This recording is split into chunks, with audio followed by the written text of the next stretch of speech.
Al yusra kang kiwa. Mubtadaan hale ngawiti. Mubtadian harokati. Mubtadian hale ngawiti.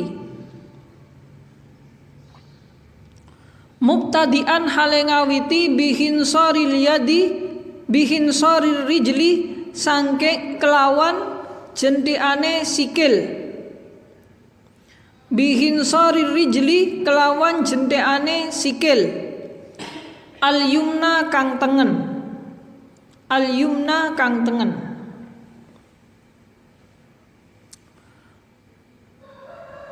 Wa muhtatiman lan hale wong kang mungkasi.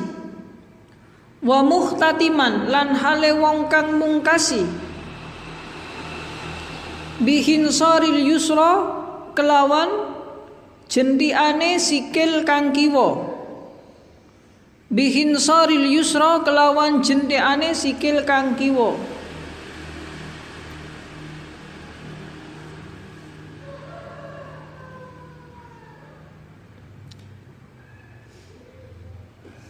Ai tegese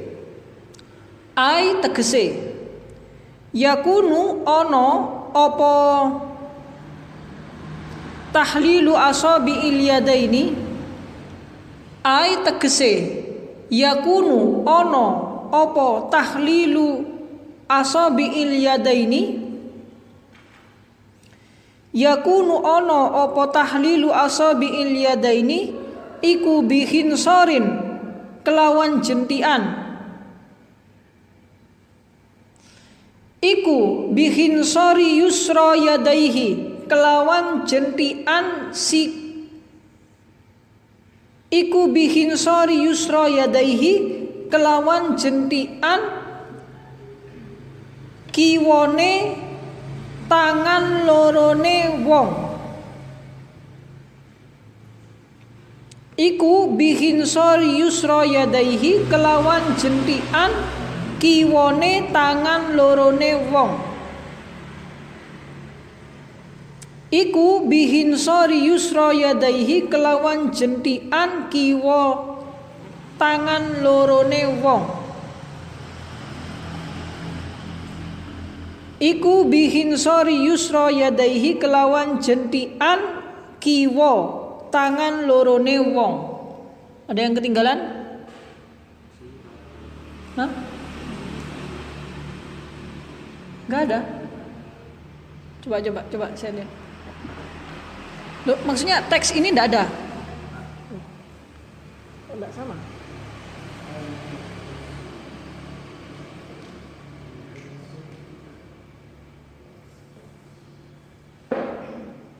Oh, enggak sama ya.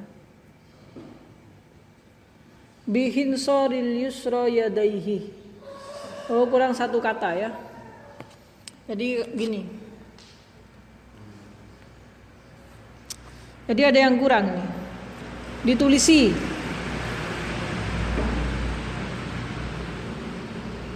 Coba saya lihat lagi. Banyak berarti yang kurang itu.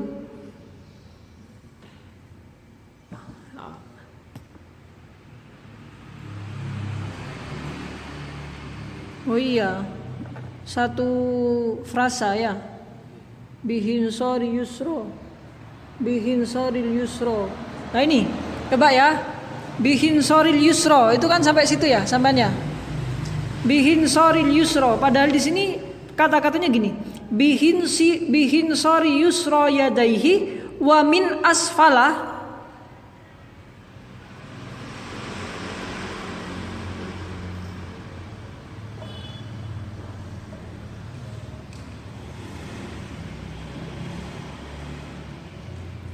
Wa min asfala mubtadaan bihin sori yumna rijlaihi muhtatiman bihin sori yusrohima. Masih ada kata-kata seperti itu. Ya nopo caranya? Ditinggal dulu. Jadi ini begini. Sampai sekarang saya itu dalam penulisan kitab itu gini loh. Kadang-kadang tidak percaya. Maksudnya bukan tidak percaya, maksudnya begini. Sama tak ceritani agak panjang gitu. Meskipun jenengan paling seneng kalau tak ceritani. Jadi begini, zaman dulu anak-anak ya, para ulama itu zaman dulu nulis kitabnya itu, zaman dulu para ulama itu menulis kitabnya itu pakai tulisan tangan. Nah, dia yang berguru, misalkan saya nulis kitab, lalu saya mengajarkan kitab ini kepada panjenengan, kitab saya yang saya tulis. Misalkan Imam Nawawi nulis kitab, katakan Riyadhus Shalihin, itu ditulis tangan karena waktu itu belum ada mesin cetak. Nah, meskipun teknologi kertas sudah ketemu, karena yang menemukan teknologi kertas itu 300 sebelum Masehi, zamannya Sailun di Cina, itu sudah masuk ke Arab. Teknologi kertas sudah ada, meskipun di zaman Nabi tidak ada kertas. Nah, itu begini. Para ulama dulu menulis kitab itu ditulis tangan karena nggak ada mesin ketik. Kalau sekarang sudah ada komputer tambahan, sudah ngeprint. Nah, ini saya sedang nulis buku dan sedang nulis kitab nih berapa 8 belum selesai. Ada sudah yang selesai 3 apa berapa. Nah itu begitu anak-anak. Ini saya setiap malam, tadi malam atau Jumat kemarin sampai Jumat, Sabtu, Minggu itu saya jatah untuk persiapan sekarang itu saya nulis. Jadi saya nulis bahasa Arab. Fathul Mu'in. Jadi kalau selesai bisa khatam itu jadi Hasyiah Fathul Mu'in. Selain I'anatul Talibin. Nah begini maksudnya. Itu ditulis. Jadi panjenengan itu saya nulis kitab ini lalu saya terangkan kepada panjenengan, saya diktekan, itu jenengan sambil nulis juga. Jadi kitabnya itu masih kosongan, ditulis. Apa yang saya katakan ditulis. Jadi tulis menulis itu turun temurun sampai zamannya Syekh Ahmad Al-Fatoni Al-Makki. Itu disalin, kitabnya itu disalin pakai tulisan tangan. Lah kadang-kadang ada murid yang tidak masuk. Jadi kalau saya itu ngajarkan kitab saya, panjenengan nulis semua kitab saya, menyalin buku saya, berarti saya dengan sendirinya bahwa kitab ini sudah difotokopi sebanyak sampean nulis ini. Nah perkaranya ada satu murid atau 2 murid atau beberapa murid seperti sekarang yang tidak masuk sekarang, lalu nembel. Lah nembelnya itu kadang-kadang menjadi susunannya tidak sama. Nah sekarang kitab-kitab seperti panjenengan itu sudah diketik. Ya mungkin yang ketik itu lupa atau mungkin istirahat dulu terus lupa, terus kemudian dilanjutkan di tempat yang lain begitu ya. Jadi ada yang keperenjat satu frasa, lebih satu kata ini. Coba bihinsori yusro yadaihi wa min asfalah bihinsori yadaihil yusro mubtadian bihinsori rijlil yumna. Gitu ya. Apa? Muqtadian bihinsori yubna rijlaihi muhtatiman bihinsori yusrohima. Itu berapa kata yang hilang? Berarti yang ngetik kelewatan. Gitu ya. Itu begitu. Maka sebenarnya perlu jenengan tuh beli kitab tuh macam-macam. Kalau ustadz saya dulu itu ngaji satu kitab kepada lebih dari 1 guru. Saya ngaji Kasyifah pertama kali itu kepada Kiai Zaini di Madura. Lalu yang kedua kepada ustadz saya, Ustadz Mujiharto di Karangploso, itu 2. Sehingga di sini teksnya begini, di sini teksnya begini, gitu. Itu sekarang sudah tinggal dulu itu. Wa italatil ghurrati. Wa italatul ghurrati lan dawaake basuh wajah. Wa italatul ghurrati lan dawaake basuh wajah. Disunahkan ketika membasuh wajah panjenengan itu berlama-lama untuk basuh wajah, berlama-lama. Wa italatul ghurrati lan dawaake basuh wajah bi ayyausila kelawan ing yen to basuh sapa wong.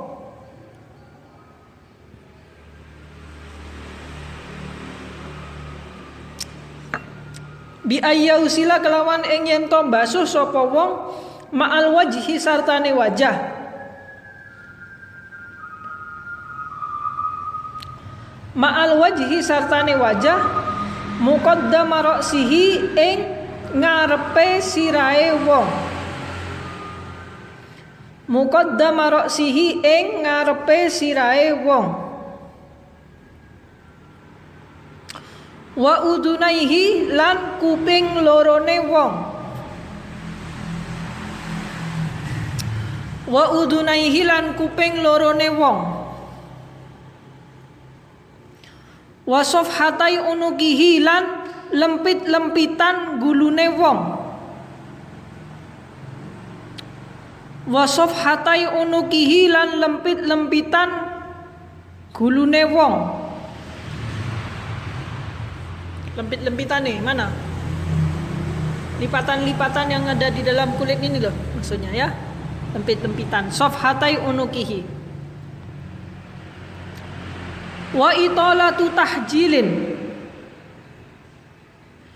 Wa italatu tahjilin lan dawaake basuhan tangan sikil. Wa italatu tahjilin lan dawaake basuhan tangan sikil. Jadi kalau ghurrah artinya dawaake basuhan wajah.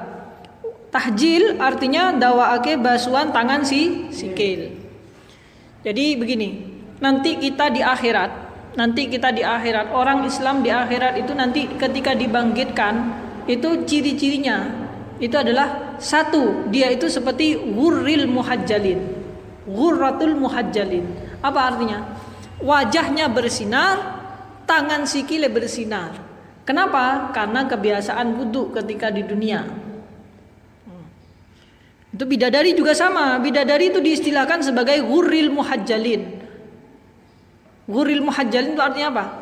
Bersinar wajah dan tangan kakinya. Itu ghurril muhajjalin. Makanya jenengan kalau punya tetangga, punya anak atau punya anak nanti, atau tetangga sampean punya anak takon jeneng, kula jenengi sinten, beri nama saja ghurril muhajjalin. Ghurril muhajjalin itu artinya bidadari yang berseri-seri. Kalau diterjemahkan dulu, widodari kang blolak-blolok matane, gitu ya. Jadi ghurril muhajjalin itu widodari kang blolak-blolok apa? Meripate. Jadi wajahnya berseri, artinya begitu. Tapi kalau diterjemahkan bahasa Jawa, widodari kang blolak-blolok meripate. Ghurril muhajjalin. Ghurril muhajjalin. Silakan. Ustaz Novi niki sinten kula gadah putra estri, sinten asmane? Tanya namanya. Kalau sudah jadi bunyai jenengan nanti kalau di kampung ditanyai nama, sekedar nama orang kampung itu tanya. Oh nggih, di asmani ghurril muhajjalin. Artinya bidadari yang bersinar-sinar. Kalau laki-laki Pak? Hah? Nah, itu bidadara ya. Tapi apa? Gak ada. Jadi bidadari. Bentar, kalau laki-laki apa?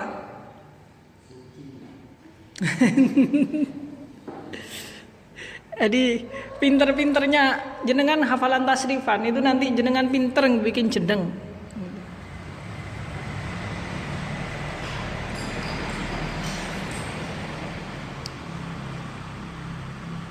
Ada yang dinamakan begini, perempuan dinamai begini, qila ba'ir.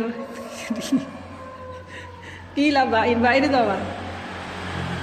Ba'ir itu kalau tidak salah sapi itu, jadi ba'ir.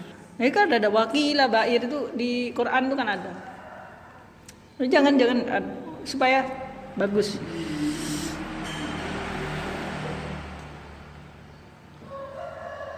Jadi panjenengan itu diberi nama Muhammad. Itu sebelum zamannya Nabi Muhammad tidak ada yang pakai kata Ahmad, Muhammad itu tidak ada.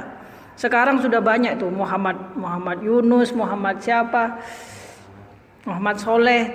Itu dulu tuh nama itu. Jadi Abu Jahal sama Abu Lahab itu bingung nyebut nama Muhammad itu. Iki jenenge Muhammad, tapi sering tak arani tukang goroh gitu. Jadi mau ngarani tukang goroh. Hei Muhammad. Jadi Abu Jahal itu gitu, nggak mau bilang Muhammad. Kenapa? Karena Muhammad itu artinya orang yang terpuji. Padahal sebenarnya Abu Jahal itu gak senengnya Masya Allah kepada Nabi Muhammad, tapi namanya Muhammad. Jadi bingung. Kita arani tukang goro tapi jenengnya terpuji. Nah, sehingga kayak jeneng siapa dulu? Abdul Muthalib. Nama Muhammad itu tidak ada zaman Nabi. Hasan, Husain itu tidak ada. Sebelum Nabi Muhammad tidak ada. Namanya orang Arab itu kereng-kereng. Itu raja Arab sebelum yang sekarang namanya Raja Fahad. Fahad itu artinya macan. Usamah bin Laden. Usama bin Laden itu aslinya orang Arab. Usama itu artinya singa. Usama itu singa. Saddam Hussein itu artinya tukang gepuk. Saddam itu tasodum. Jadi kalau panjenengan belajar bahasa tasodum artinya tabrakan. Sodama itu hantaman. Nah, Saddam itu tukang menghantam. Saddam Hussein namanya. Jadi orang Arab itu kebiasaan nama kereng-kereng. Sama dengan orang Jawa zaman dulu, zaman Majapahit namanya Kertarajasa. Kertarajasa atau Rajasa artinya kidam. Gitu. Lah setelah ada Nabi Muhammad itu orang Islam itu namanya Muhammad Yunus, Muhammad apa begitu.